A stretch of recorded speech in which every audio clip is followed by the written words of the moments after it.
الرحيم الحمد لله رب العالمين والصلاة والسلام على سيد الأنبياء والمرسلين وعلى آله وأصحابه وأزواجه وذرياته وأهل بيته أجمعين أما بعد فأعوذ بالله من الشيطان الرجيم بسم الله الرحمن الرحيم وأنكحوا الأيام منكم والصالحين من عبادكم وإمائكم إن يكونوا فقراء يغنهم الله من فضله صدق الله العظيم. وقال رسول الله صلى الله تعالى عليه وسلم من استطاع منكم الباءة فليتزوج فإنه أغض للبصر وأحسن للفرج اور کما قال علیہ الصلاۃ والسلام.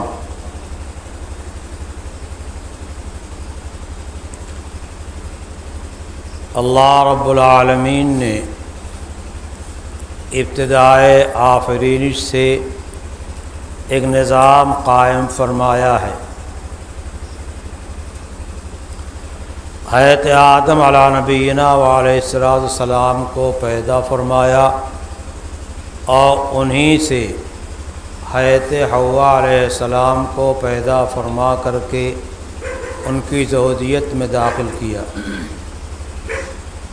پھر آدم علیہ السلام کی اولاد میں یہ سلسلہ چلا.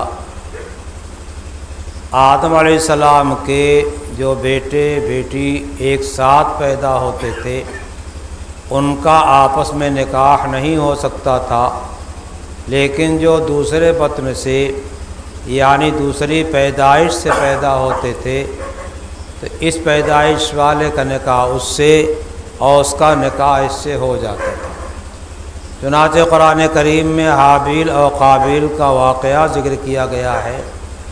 حابیل کے ساتھ جو بہن پیدا ہوئی تھی وہ اور حابیل شکل و صورت کے لحاظ سے قابیل سے اور قابیل کے ساتھ جو بہن پیدا ہوئی تھی اس سے کم تھے. آدم علیہ السلام کے زمانے میں شریعت کے قانون کے لحاظ سے حابیل کے ساتھ پیدا ہونے والی بہن کا نکاح قابیل کے ساتھ پیدا ہونے والی بہن کے ساتھ طے ہوا اور قابیل کا نکاح حابیل کے ساتھ پیدا ہونے والی بہن کے ساتھ طے ہوا. یعنی کہ نکاح اس طرح ہو جائے گا اور پھر یہ سلسلہ چلے گا. لیکن قابیل جو کہ زیادہ خوبصورت تھا اس کے ساتھ پیدا ہونے بہن زیادہ خوبصورت تھی، اس لیے اس نے چاہا کہ ہمارے ساتھ پیدا ہونے والی بہن کے ساتھ ہمارا نکاح ہو اور حابیل کے ساتھ پیدا ہونے بہن کے ساتھ نکاح نہ ہو. اس پہ بہت قضیہ بڑھا. حضرت آدم علیہ نبینا علیہ السلام حج میں تشریف لے گئے تھے اور اس زمانے میں یہ حادثہ پیش آیا کہ قابیل نے حابیل کو قتل کر دیا اور یہ واقعہ قرآن پاک میں مذکور ہے اور تفسیروں میں بڑی تفصیل کے ساتھ ذکر کیا جاتا ہے. یہ ایک چیز ایسی ہے جو وہیں سے چلی، حسن پہ فدا ہونا اور شریعت کے قانون کا پاس و لحاظ نہ کرنا آدم علیہ السلام کی اولاد ہی سے شروع ہو گیا اور پھر یہ سلسلہ چلتا آیا اور اسی بنا پر قابیل نے حابیل کو قتل کیا. اب قیامت تک جتنے قتل ہوں گے ناحق، جہاں ان کے قاتلین کو گناہ ملے گا سب کا مجموعہ قابیل کو ملے گا. بہرحال یہ ایک سلسلہ چلا اور انسانوں کے وجود میں آنے کے واسطے اللہ تعالیٰ نے یہ نظام آدم علیہ السلام سے شروع فرمایا اور آج تک وہی نظام چل رہا ہے. انبیاء علیہ السلام میں بھی جتنے حضرات انبیاء اور رسول تشریف لائے قرآن پاک ذکر کیا وَجَعَلْنَا لَهُمْ أَزْوَاجًا وَذُرِّيَّةً، ان کے ازواج بھی ہوئیں، نکاح بھی ان کے ہوئے اور آل اولاد بھی ہوئی۔ صرف حضرت یحییٰ علیہ السلام ایسے ہیں جو بے آل اولاد کے چلے گئے، ان کا نکاح نہیں ہو سکا تھا، اور حضرت عیسیٰ علیہ السلام آسمان پہ اٹھا لیے گئے، ان کا بھی نکاح نہیں ہوا، لیکن پھر تشریف لائیں گے اور نکاح بھی ہوگا، اولاد بھی ہوگی۔ تو یہ نکاح انبیاء علیہ السلام کی سنت ہے، آدم علیہ السلام سے سنت کا اجرا ہوا ہے اور قیامت تک یہ سنت جاری ہوگی۔ اس سنت کے ذریعے سے اللہ تعالیٰ نے ایک بہت بڑا نظام قائم فرما دیا کہ انسانوں میں اور جانوروں میں فرق ہو جائے، انسانوں میں اور جانوروں میں فرق ہو جائے۔ انسان اپنی جو خواہش ایک چیز ہے طبیعت کے اندر، اس کو ایسے انداز سے خرچ کرے اور اس کے مطابق زندگی گزارے کہ جو اللہ کو پسند ہے، اور جس انداز کو آدم علیہ السلام نے اور تمام رسولوں نے، ان کے صحابہ نے اور تابعین وغیرہ نے کیا کیا، اختیار کیا۔ اس طریقے سے نکاح اور شفاہ میں فرق کر دیا۔ جانوروں کا کوئی رشتہ نہیں، کسی رشتے کا پاس لحاظ نہیں، جانور نہ اپنی ماں کو پہچانے، نہ باپ کو پہچانے، نہ بھائی کو پہچانے، کسی کو نہیں پہچانتا، وہ بس جو ہے چلا آ رہا، کوئی وہاں پہچان نہیں، کوئی دستور نہیں۔ لیکن انسانوں میں اللہ تعالیٰ نے دستور قائم فرمایا کہ صفائی ستھرائی اور پاکیزگی، صلاح اور تقوی کے ساتھ جو ہے یہ سلسلہ چلا آ رہا ہے۔ نبی پاک صلی اللہ تعالیٰ علیہ وسلم نے ارشاد فرمایا، جو خرچ بھر کی طاقت رکھتا ہو، مہر دے سکتا ہو، بیوی کا خرچہ دے سکتا ہو، اس کو چاہیے کہ نکاح کر لے، اس کو چاہیے کہ نکاح کر لے، اس کو نکاح کر لینا چاہیے۔ اگر کوئی ایسی شکل ہے جس میں ہیجان ہے تو نکاح کرنا واجب ہے، اگر جو ہے زنا میں پڑ جانے کا غالب گمان ہے تو نکاح کرنا فرض ہے۔ باقی عام حجر حالات میں سنت ہے اور مستحب ہے، لیکن سنت بہرحال ہے۔ اور اگر کوئی آدمی ایسا ہو جو مہر کا اور نفقے کا خرچ نہ برداشت کر سکتا ہو تو اس کے واسطے حدیث پاک میں آتا ہے فعلیہ بالصوم، اس کو چاہیے کہ روزہ رکھ کر کے اپنی شہوت کو دبائے۔ فإنہ لو وجا، اس کے واسطے روزہ ڈھال ہے، روزہ رکھنا اس کے لیے کیا کرے گا، زنا اور غلط کاری سے بچا دے گا۔ یہ ایک چیز ایسی دستور کے طور پہ چلی جس نے انسانوں میں ایک خصوصی امتیاز پیدا کر دیا، خصوصی امتیاز پیدا کر دیا۔ اس واسطے اس کا اہتمام کیا جاتا ہے، اور اس کا اہتمام کیا جاتا ہے کہ جوڑا ایسا تلاش کیا جائے، اور جن دو بچوں نے نکاح ہو رہا ہے ان کے مزاج کی موافقت ایسی دیکھی جائے کہ اللہ تعالیٰ نباہ دیں، اور اسی انداز کو اختیار کیا جاتا ہے، اور یہی کوشش کی جاتی ہے۔ نکاح جو ہوتا ہے وہ پوری زندگی کے واسطے ہوتا ہے، باقی کبھی بیچ میں حالات آ جاتے ہیں تو اس میں تغیر تبدل ہو جاتا ہے، طلاق وغیرہ کی نوبت آ جاتی ہے، لیکن عمومی حالات جو نکاح کے ہیں یہی ہیں کہ زندگی بھر جو ہے ان دونوں کا جوڑا جو ہے بنا رہے، اور ان سے اولاد آدم میں جو ہے اضافہ ہوتا رہے۔ اس لیے کہ نبی کریم صلی اللہ تعالی وسلم نے فرمایا تزوجوا الودود الولودا فإنی اباہی بکم الامم، ایسی عورتوں سے نکاح کرو جن کے اندر محبت کی شان ہو، محبت کرنے والی ہو، ودود محبت کرنے والی ہو، شوہر سے محبت کرے، شوہر کے گھر والوں سے محبت کرے، محبت اس کا خصوصی امتیاز ہو، اس کے اندر یہ صفت ہو، ولود اور اولاد زیادہ پیدا کرنے والی ہو، بچے اس سے زیادہ پیدا ہوں۔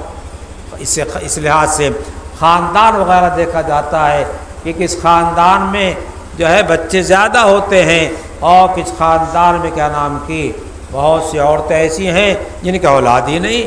یہ بھی دیکھا جاتا ہے جیسے بعض نسل کے جانور جو ہے اس کے بچے کے زیادہ پیدا ہوتے ہیں، بعض نسلوں میں کم پیدا ہوتے ہیں.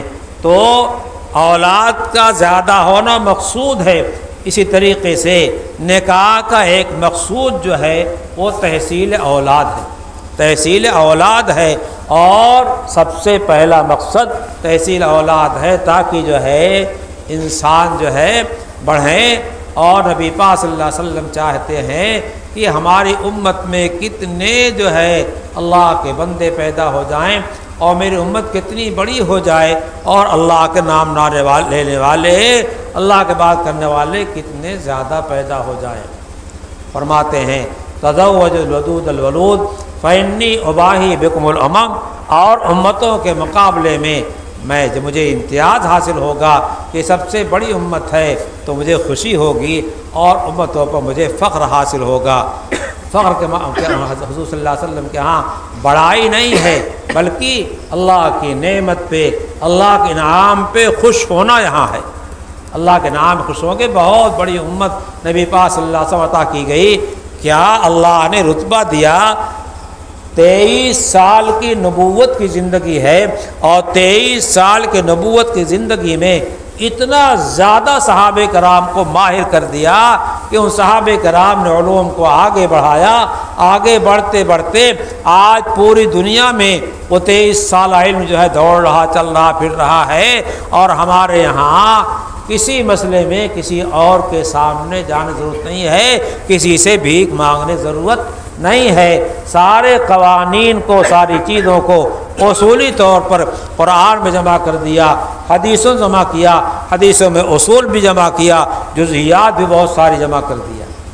یہ اللہ کا احسان ہے، اللہ تعالیٰ کا کرم ہے. تو ایک مقصد نکاح کا اولاد کا حصول ہے اور ایک مقصد اولاد کا جو بڑا مقصد ہے وہ کیا ہے؟ عفت کی حفاظت، دامن کی حفاظت، پارسائی، تقوی. اسی کو اللہ کے حبیب صلی اللہ علیہ وسلم نے فرمایا فَإِنَّهُ أَحْسَنُ لِلْفَرْجِ. مرد کی شرمگاہ کی بھی حفاظت ہے، عورت کی بھی شرمگاہ کی حفاظت ہے. یعنی غلط جگہ جو ہے استعمال شرمگاہ کو نہیں کیا جائے گا. نبی پاک صلی اللہ علیہ وسلم جو بتایا وہ میں بیان کر رہا ہوں. فَإِنَّهُ أَحْسَنُ لِلْفَرْجِ. تو نکاح کا ایک مقصد کیا ہے؟ عفت و عصمت ہے، پارسائی و پاک دامنی ہے، تقوی ہے. فَإِنَّهُ أَحْسَنُ لِلْفَرْجِ. اور اغض للبصر. فَإِنَّهُ اغض للبصر. نکاح کو، یہ نکاح جو ہے دبانے والا ہے، نیچی کرنے والا ہے. نگاہ جب پڑتی ہے تو نگاہ جو ہے صورت کو، حسن کو، جمال کو، اچھائی کو دل کی طرف جو پھیرتا ہے. اور یہ آنکھ جو ہے دل طرف پھیرتی ہے اور پھر دل جو لوٹتا ہے اور اس کی اصلاح ہوئی نہیں ہوتی ہے تو پھر ایسے میں یہ کیا ہوتا ہے؟ یہ نگاہ کا پڑھنا جو ہے بڑا خطرناک ثابت ہو جاتا ہے. تو نکاح کے ذریعے سے ایک تو نکاح کی حفاظت مقصود ہے، اجنبیہ پہ نہ پڑے، اور دوسرے جو ہے شرمگاہ کی حفاظت مقصود ہے، عفت مقصود ہے، اولاد کا حاصل کرنا کیا ہے؟ مقصود ہے. اسی واسطے حدیث پاک میں نگاہوں کی حفاظت پر بہت زیادہ جو ہے زور دیا گیا ہے. بد نگاہی کو حرام قرار دیا گیا ہے. میں بد نگاہی کہہ رہا ہوں. جو نگاہ بری پڑ رہی ہے، ناجائز پڑ رہی ہے، غلط پڑ رہی ہے، غلط جگہ پڑ رہی ہے، غلط خیالات پیدا کر رہی ہے، غلط تصورات پیدا کر رہی ہے، جو نگاہ غلط کام پہ کیا کرتی ہے؟ ابھارتی ہے. ایسی نگاہ کو منع کیا گیا. نبی پاک صلی اللہ تعالیٰ علیہ وسلم کی جو حدیثوں میں باتیں آتی ہیں، یہاں تک آتی ہے اگر کسی کی پر نگاہ کسی کی پڑ جائے، کسی کی نگاہ کسی پر پڑ جائے اور کسی خاتون پہ نگاہ پڑ گئی اور وہ اچھی لگ گئی تو اپنی بیوی کے پاس چلا جائے. نبی پاک صلی اللہ علیہ وسلم نے یہاں تک فرمایا کہ فَإِنَّ مَعَهَا مَا مَعَهَا فَإِنَّ مَعَهَا مَا مَعَهَا. جس عورت پہ نگاہ پڑی ہے اور جس بنا پہ پڑی ہے، جس چیز پڑی ہے، وہ ساری چیز تمہاری بیوی کے پاس موجود ہے، تو غلط جگہ نگاہ نہ ڈالو۔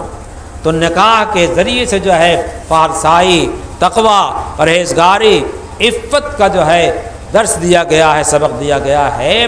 تو اب جب نکاح ہو گیا، نکاح کے بعد اگر کوئی نگاہ غلط ڈالتا ہے تو اور خطرناک ہے۔ نکاح کے بعد اگر کوئی آدمی جو ہے غلط کاری کرتا ہے تو اور خطرناک ہے۔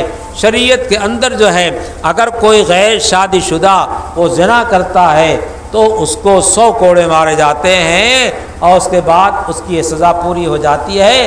لیکن اگر شادی شدہ کوئی زنا کرتا ہے تو اس کو رجم کیا جاتا ہے، بشرطے کہ 4 پختہ گواہوں سے ثابت بھی ہو جائے۔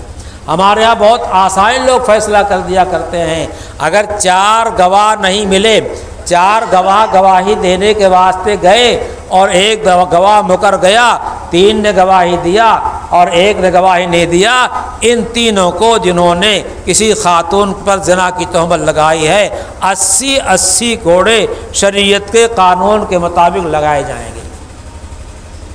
اتنا مضبوط گواہی کے معاملے میں کہیں اور زیادہ شریعت نے خیال نہیں کیا ہے۔ کہیں 4 گواہی شرط نہیں لگائی ہے اور یہاں 4 کی گواہی اور چاروں مرد ہوں اور ان کے خاص خاص صفات۔ اس لیے اپنی زبان پہ تالا لگانا چاہیے۔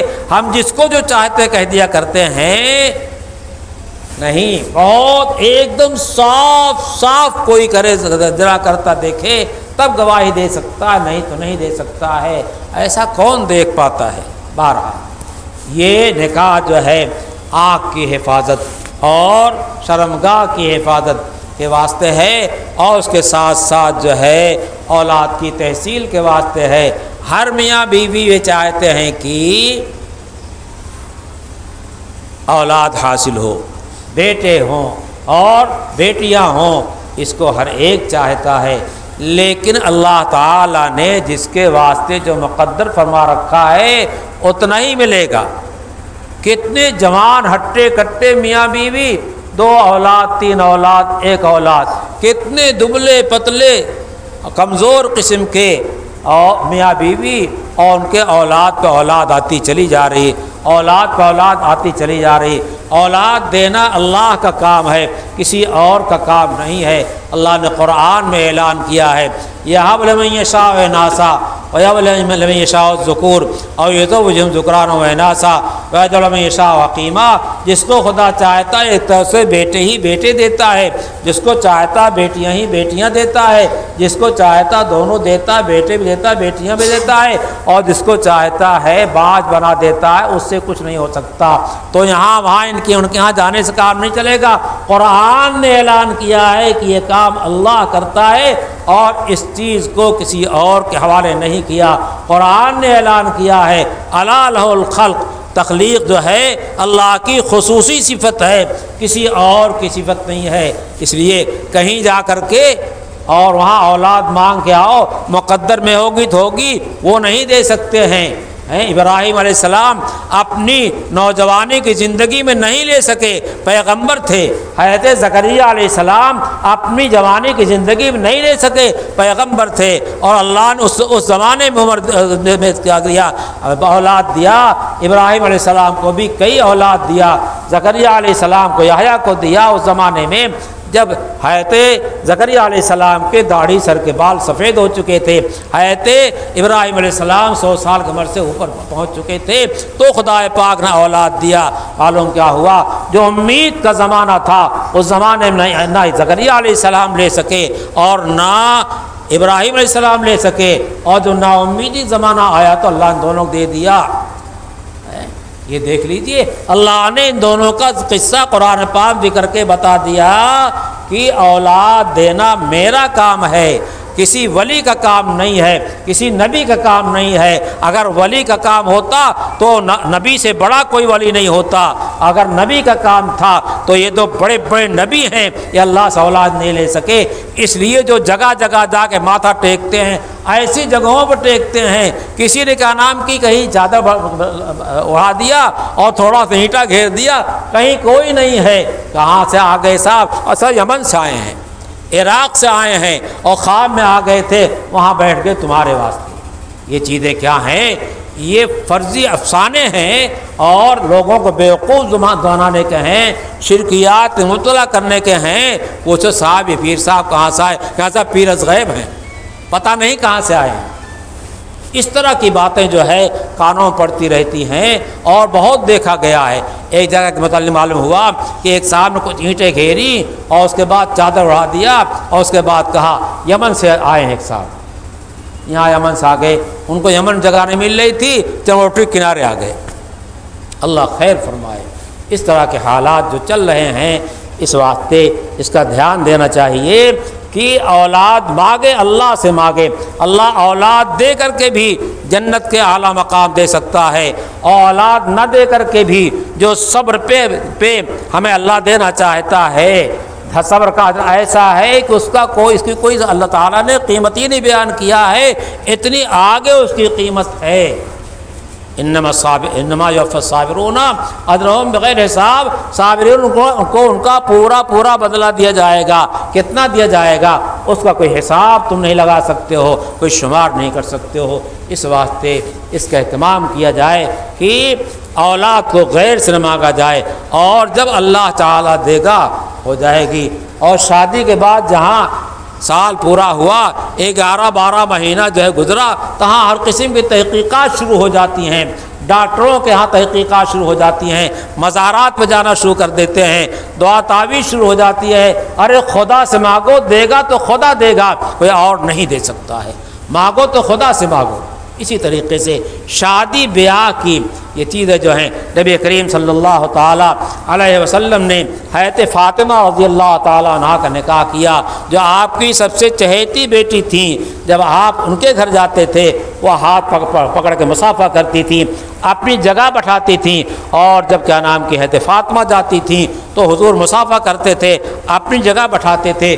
اتنی چہیتی بیٹی تھیں۔ ہمارے ہاں بچیوں سے ماؤں سے مصافحہ کا رواج نہیں ہے، اجنبیات سے مصافحہ نہ کرو، لیکن ماں ہے اور بہن ہے۔ البتہ وہ رشتے جو محارم کے ہیں، رشتے ہیں، لیکن ہاتھ میں ہاتھ ملانے سے شہوت کا اندیشہ ہے تو وہاں جو ہے ہاتھ نہیں ملایا جائے گا، وہاں ہاتھ نہیں ملایا جائے گا، وہاں اس سے گریز کیا جائے گا۔ بہرحال یہ ایک چیز شریعت نے جو جاری کیا ہے وہ انسانوں میں اچھے انسانوں کو اور خراب انسانوں سے ممتاز کرنے کے واسطے ہے۔ آج کے حالات کیا ہیں؟ سڑکوں پہ چلے جاؤ، بازاروں میں ٹہلو، کوئی کسی کا ہاتھ پکڑے چلا جا رہا ہے، لگتا ہے دونوں میاں بیوی ہیں، اور پتہ چل جاتا کہ کیا ہے یہ میاں بیوی نہیں، ان کے انداز سے پتہ چل جاتا اور انداز چل جاتا ہے ایسا انداز غلط ہو گیا ہے، ایسا برا ہو گیا ہے۔ ایسی صورت میں ہمارے اندر جتنا ہمارے اندر صلاح آ جائے، تقوی آ جائے، دل کی حالت درست ہو جائے، دل کی کیفیت درست ہو جائے، اتنا بہتر ہے۔ اور نکاح جو ہے وہ اللہ تعالیٰ کی طرف سے برکت کی چیز ہے، اولاد ہوتی ہے، گھر آباد ہوتا ہے۔ بعض نکاح ایسے ہوتے ہیں اس نکاح سے گھر تباہ ہو جاتا ہے، اور بہت سے نکاح ایسے ہوتے ہیں گھر آباد ہو جاتا ہے، گھر میں روزی آ جاتی ہے۔ آتا ہے کہ قرآن کریم نے بیان کیا ہے کہ اگر نکاح کرو گے تو نکاح کے بعد جو ہے اللہ تعالیٰ اس کا دروازہ کھول دے گا، اور ادھر سے جو وہ اپنی قسمت لے کے آئے گی تمہارے ہاتھ میں ہے، تم پر اس کی روزی فرض کیا ہے، لیکن ہر ایک اپنی روزی لے کے آتا ہے۔ جو بچہ ماں کے پیٹ سے پیدا ہوتا ہے، ماں کے پیٹ کے اندر ہی جب فرشتہ روح ڈالنے آتا ہے تو اس کی روزی لکھ دیتا ہے، اس کی مدت عمر لکھ دیتا ہے، اس کو کوئی کم نہیں کر سکتا ہے۔ اپنے گھروں کو آباد کرنے فکر کیجئے، دعائیں کیجئے، اللہ تعالیٰ سے مانگیے، ایسے بچوں اور بچیوں کا انتخاب کیجئے جس سے گھر آباد ہو۔